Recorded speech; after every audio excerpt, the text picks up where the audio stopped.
Now, if there's one thing that I've learned from the domestic media coverage of this case, it is that journalists and their editors have a tendency to fixate on the salacious elements of a person's speeches while ignoring the less interesting parts.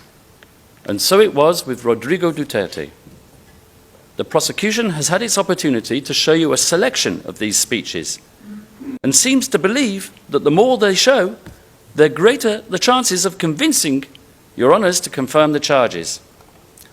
But what the prosecution has not told the public is that in its document containing the charges, which governs these proceedings and nothing else, it has only supplied 20 of these speeches as proof of criminal intent.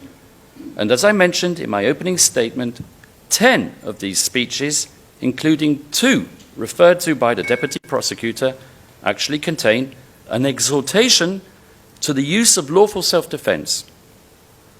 Thereafter, we found a further 35 speeches, which will be found at tab 9, 11 to 26, 29 to 35, 37 to 41, 43 to 46, 137, and 152.